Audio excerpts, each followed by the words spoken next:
The Toronto Raptors played the 76ers and won 115-109. You are watching Raptors Today. I'm Savanna Hamilton alongside Sherman Hamilton, as well as Paul Jones will be joining us a little bit later. Now, we have to address something, Sherman. Yes, we do. We are not directly related. We For have the record, nothing that we know of being related. We're cool, though. We're cool. We're both Jamaican. Yes. So who knows? Yeah, something could be in there, but as of right now, we are not related. Exactly. Fair enough.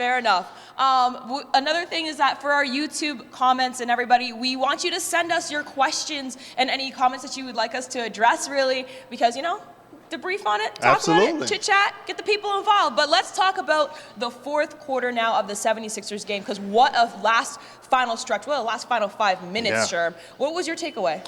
A lot of great plays by the Raptors when you think about how they executed down the stretch. I thought OG Anunoby made some great decisions down the end, you know, finding guys, Gary Trent Jr., finding Fred VanVleet for good looks from the three-point line.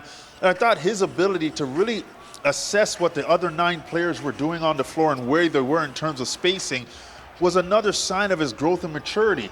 The ball's in your hands. You've got to make a play for yourself or teammates. He attracted defenders, he broke people down, and he made the right decision, and it led to positive results. And I just think that overall, the way they played defensively down the stretch, they got into people. And, you know, we're talking about the key guys, but Svi Mykhailiuk was excellent down the stretch in terms of how he played defense and how he locked in. So I just thought from a complete team perspective on both sides of the basketball, in a game where it's tight on the road and you've got to be very good, I thought they did a good job closing that game out. Absolutely, and somebody who stepped up major was, of course, Fred VanVleet. He's been great this season so far, really stepping up in those moments where the team really needs him. I believe he had 32 points in 40 minutes of action. That's a lot, but what was your major takeaways from him? Fred did what he had to do. You know, this was a game where they needed him to score. And Fred's the kind of guy that he's got a pulse on the game, and he understands to give what the game needs from him. He doesn't have to go out there and score 32 points.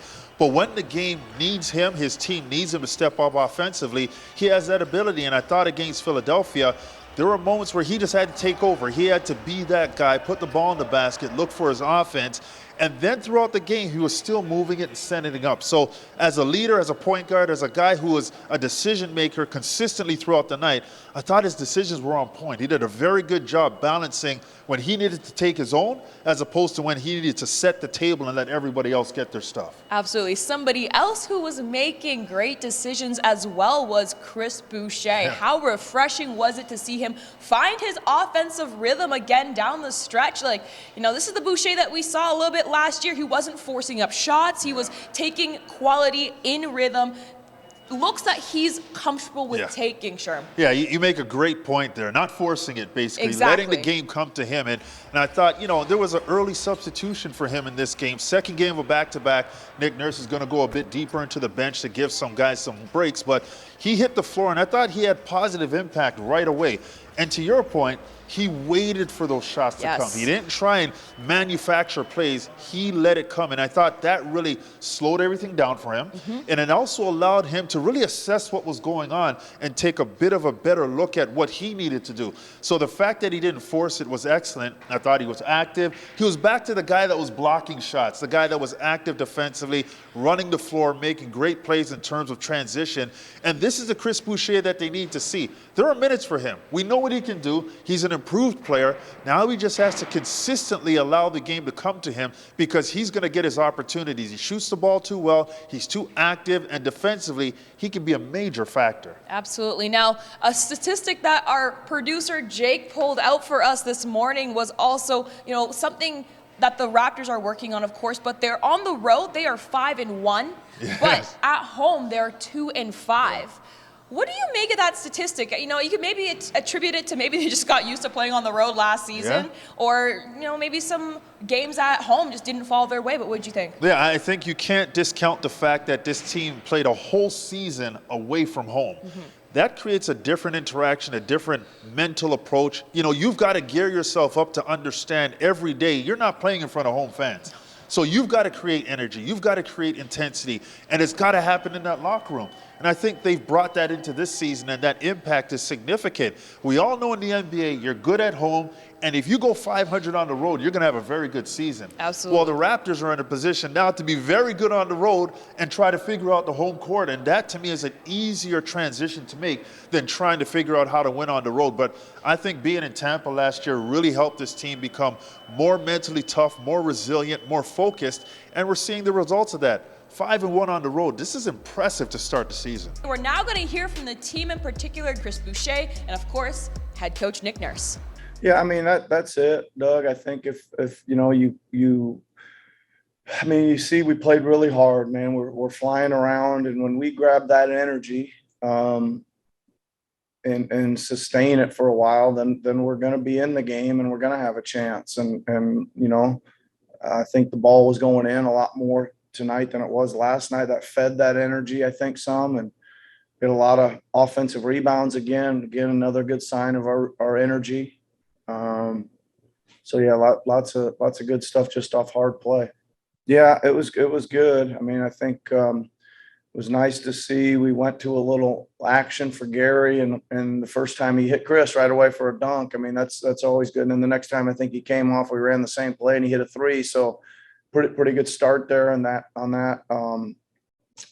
action, and they were, you know, again energized to defend, and they got a couple transition buckets and a couple steals, and yeah, it was good to be able to, you know, I think we bought quite a few minutes there for those guys.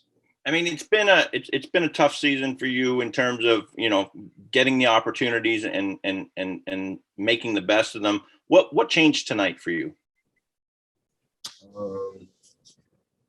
I don't know. I mean, eventually I had to get a little groove. So, but it's just a mindset. I think the team did a good job to, you know, keep me focused and knowing that, you know, can't always go down like that. So I put in a lot of work also in my game, and like I said, it's coming back. Like I said, came back from injury, and there's a lot of, like I said, it's a lot of change, a lot of position, a lot of different players that could do a lot of things on this team. And then it's all about figuring out a role and where to take the shots and kind of find the confidence that I had last year. And I think today was a big step for me, just to find my confidence again and kind of realizing the way that I have to play.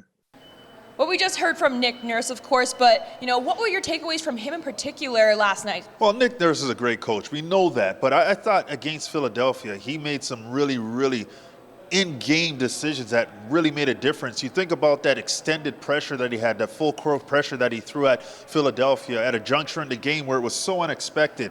Second game of a back-to-back, you really don't expect to put that on your team, and Nick Nurse challenged his team, and they responded very well.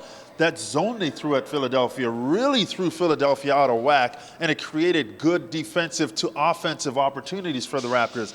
I thought Nick did a great job. We talked about inserting Chris Boucher early in the game, giving him rhythm, and I just thought overall, when they came out of timeouts, the play calling and execution was off the charts.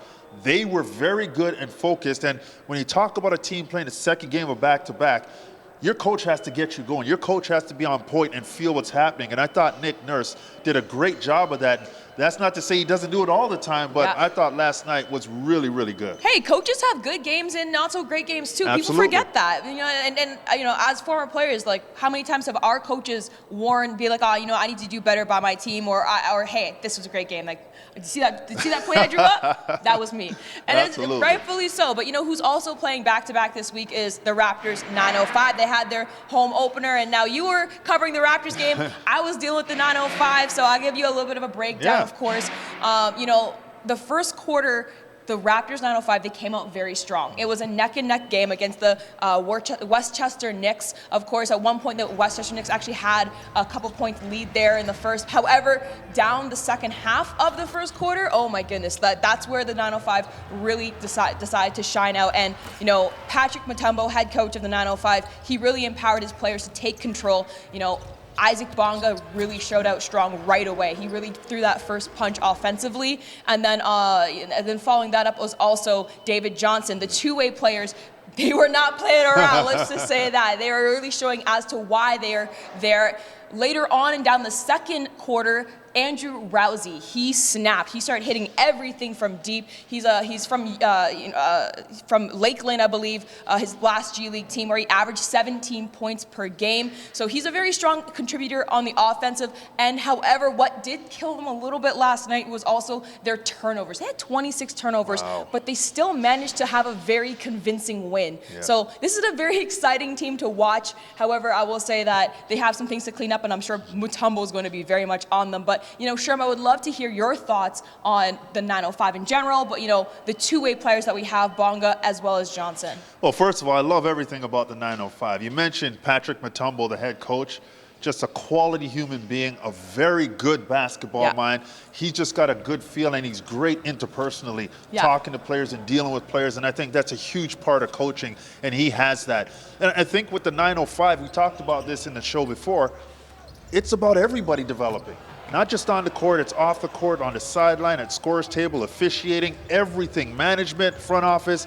It's all about development. I think it's a great thing, and I think the 905 is one of the best to do it in the league. Masai Ujiri had a vision for this. He put it together, and now it's working beautifully. And when you talk about the fact that Isaac Bonga and David Johnson, two-way players for the Raptors, you're going to go down there to prove you need to be back up with the big team. And no better way to do it than first game, you guys go out, you ball out, and you get it done. And to me, a guy like Bonga, who's been in the league, understands what it takes to be on that level. David Johnson trying to get to the big team and stay there.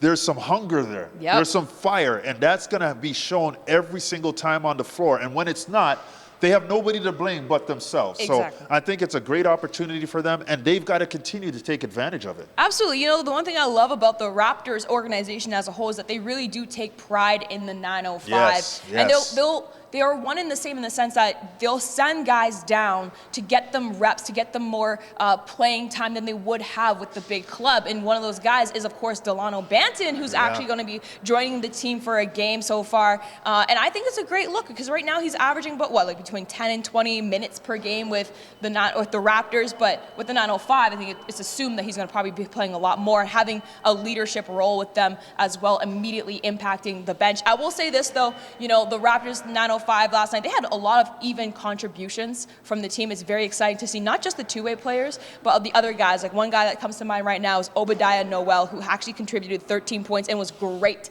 defensively. So I really love the fact that they take pride in not just the Raptors organization, but the 905, because they see that that's the upcoming future as well. No question about it. The 905 is the Raptors' baby. They're going to take care of it. They're going to nurture it because at some point, those players and those people in that organization are going to grow up, and they're going to get opportunities to help the big squad. So you've got to take care of it. You've got to pay attention to it, and you've got to put value into it, put resources into it, and they've done that, and they've really paid dividends for the Raptors. So I love that fact. And you mentioned Delano going down. This is a great opportunity for him. On the big team, he's handling the ball. He's playing significant minutes. Nick Nurse trusts and is giving more opportunities to him. But when he goes down to the 905, he's going to get 30, 35 minutes of handling the basketball, making those decisions, game time, crunch minutes, and he's going to be the guy who's going to stir the drink or stir the pot, so to speak. So I think it's going to be great for him. He's young. Going up and down in terms of the big team, the little team, you've got the energy. You're young. You're trying to carve out space. Just continue to take advantage of these opportunities. But I've loved everything that Delano has done so far in his career in the NBA. We're now going to head over to Paul Jones, who's going to talk about the Raptors back-to-back this past week, but then also Pascal Siakam continuous return back to the lineup. Thanks, Sav. Well, yeah, I think you're going to see the Raptors be careful with Pascal Siakam. Remember, when he was initially diagnosed with a shoulder injury and that he would need surgery, they said we might see him sometime around the end of late November, early December. Well, here we are, the middle of November, not quite the middle of November, and he's already had a game under his belt. So I don't think they feel a need to rush him back. Now, let's qualify that in a sense. It's not like the team doesn't need him. He's, well, the best player, if not one of the best players, and a guy that does so much for your team in terms of his defense, his ability to attract double teams on the offensive end, being a playmaker. Just his presence gets others opportunities on the floor. So they need him, but I don't think they're going to rush him. And I think you're going to see them be very careful. And a lot of this load management till he gets back to full strength. I'm not surprised that he didn't play in the back-to-back. And I think you're going to see, even with him continuing to play and rehab and recovering game situations, that his minutes are going to be slowly increased. He's the guy that they need when it's going to be really important later in the season. So there's no rush for Pascal Siakam to get back. In the meantime, Nick has lineups that work. You saw from the game last night without Pascal Siakam, they did a really fine job. They got back into it after being down on the second night of the back-to-back and won the game. So no rush to get him back. I think you're going to work it properly to get him back to full strength so he doesn't have any more setbacks along the way. Well, you could see that the difference was the effort, the energy level. When you look at some of the hustle stats, Toronto had it back. In the Boston game, they just didn't have it. They were out-rebounded early, especially on the offensive glass. Robert Williams III going to town on them. But last night, Toronto had 16 offensive rebounds, and they out-rebounded Philadelphia 47-39. So you look at 5 of Toronto's 7 wins, they have out-rebounded opponents. So the energy is reflected, I think, in the rebounding. Rebounding is a measure of effort and hustle and will, and I think they had that. And I give Nick Nurse some credit, too. They were down 10 at the end of the first half, and it looked like they were going to go into the locker room with a double-digit deficit. And then all of a sudden, they managed to cut the lead in half and go in to the locker room only down 5. What does he do? He starts the second half coming out in a full-court press, just for one possession, just to make sure that the team was up and had the energy level or had the requisite energy needed to last through the second half. He played some zone. They got some stops. They got energized. So in all, you have a team that played harder, basically. And even though it was the second night of the back-to-back, I thought they did a terrific job. They had 8 more field goals in Boston than Philadelphia, as opposed to the game before in Boston where they were almost even in terms of field goals. So that shows you that they're working on the glass. They're getting second shots and second chance opportunities. I thought they did a good job last night with their energy and came out with the win. Well, the Raptors just gave what was needed off the bench. It was only an 8-man rotation. It was very short, and I thought Nick Nurse did a terrific job. Once a guy has it going, he seems to be able to have the ability to leave him in the game. And just some interesting numbers from our stat guy, John Russin. In the Raptors' wins, 6 wins, they have had 25 points, at least 25 points off the bench. Well, last night they got 26, and 17 of them came from Chris Boucher. And I just think that when Nick Nurse shortens the rotation like that, the bench guys get into the game and they have a longer stint. They don't have the revolving door kind of looking over their shoulder for potentially other guys coming to the game. So Chris Boucher had maybe his best game of the year coming off the bench, 17 points, and he's another key factor. When Boucher's good for 7 or 8 points off the bench, it augurs well. It's one of the reasons that Toronto wins. Last night he had 17. So, you shorten the rotation a little bit. It allows guys to get going.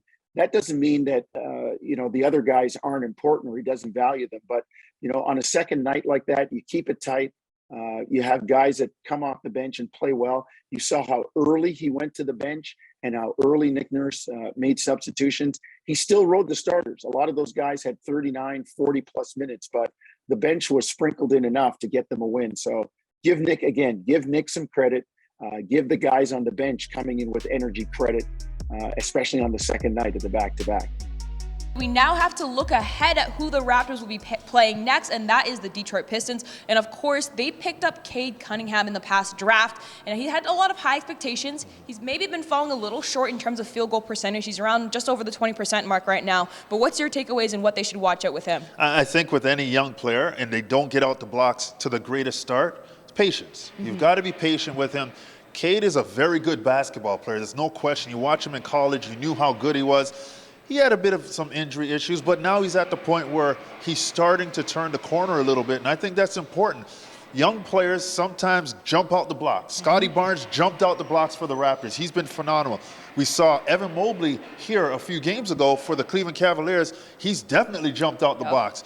But some of these players that are younger are going to take a bit more time. And I think Cade Cunningham is going to be a very good player. He's got a very good demeanor about him.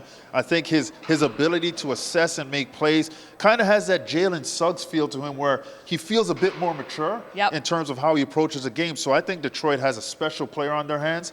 And I think we're going to see how good he is down the road. And being coached by Dwayne Casey, former Raptor head coach, that's going to be a very good situation for him to grow and learn how to play the game the right way. Absolutely. Not to mention, in all fairness, he also was a little bit injured to start the season as well. So keep that into consideration. Now, I do want to touch on the Canadians that will be in this game. Unfortunately, Kelly Olynyk, he's out with an MCL sprain. It could have been worse, so it's just a sprain. But there's also Corey Joseph and Trey Lyles as well. What's it like, I guess, to be in the NBA, and also from your perspective as a national team player back in the day? Easy. In the day. A little vintage, but I get it. So we roasted Paul Jones the other day, so it's your turn to get it. Fair enough. What does it mean? What's the pride that comes with rocking the red and white?